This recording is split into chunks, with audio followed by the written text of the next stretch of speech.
What's up, Cowboys fans? If you're watching, you just saw what just happened. And I just like to start off by saying, 8-8 season. I actually didn't expect this. I thought Kyle Orton would pull the game out. Um, it's not really that big of a surprise that, he wasn't as in sync as he should have been, obviously. He's not going to be. Am I mad at the guy? Not really. Um, he made a bad. I don't really know if it was a bad throw as much as it was a bad decision. But I decided to just talk about it, and it's been the story for the past few years anyway. The 8-8, talking about the 3 seasons in a row, one game coming down to it, and a lot of other Cowboys fans here on YouTube have talked about it as well, as how we're not one of those teams that are always there, that are always a legitimate threat or always in contention. But I was thinking about this while I was watching the game.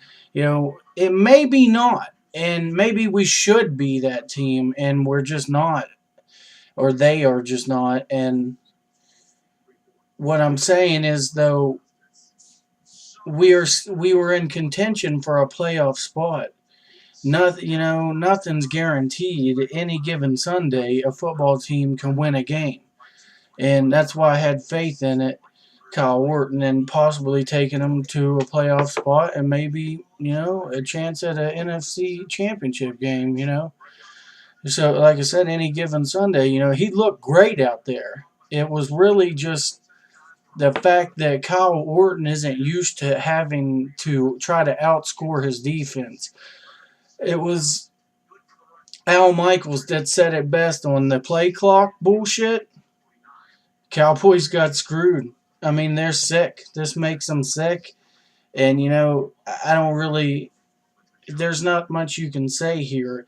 I'm not going to pretend like, I'm going to break down these plays and the coaching and the mistakes, and there's just no pretending like what happened. It's just a heartbreaking loss, and it really did expose how weak and overrated the Philly team is.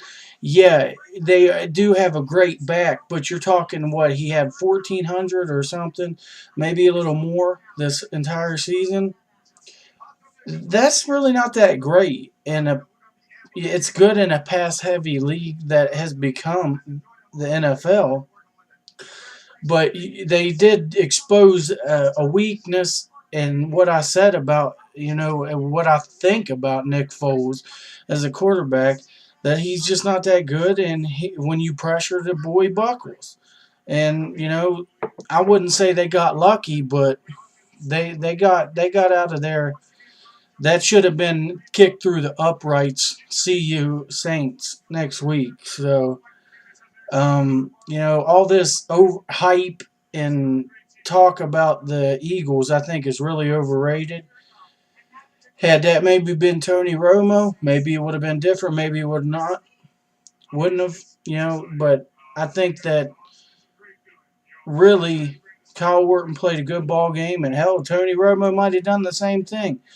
Because you can't, when you're trying to outscore your defense, it's a tough thing to do. And, Kyle Orton hasn't been in the first team offense system and, running with them a lot. But, I think they did great. And, it just breaks down another typical season of what has become lately the Cowboys. And, it's really heartbreaking. And, sometimes we do take games too seriously, but sometimes this is all certain. Some people have, and when you support your team and they lose like that, it really sucks. But like I said, overrated Eagles team. Like Dennis Green said, we let them off the fucking hook. Hey, Happy New Year. This will probably be my last video of the year.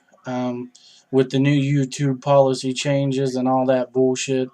It's really annoying for people to do videos, and I don't want to get my shit taken down. But, it's not really about the money. Half the time I don't even monetize my videos anyway. But when I do, I don't want to be hassled about it. But hey, Happy New Year, guys. Blue and silver, baby. We almost had that. The story. We almost. 1 point, 2 point. Here we go again. See you next season, everybody. Peace.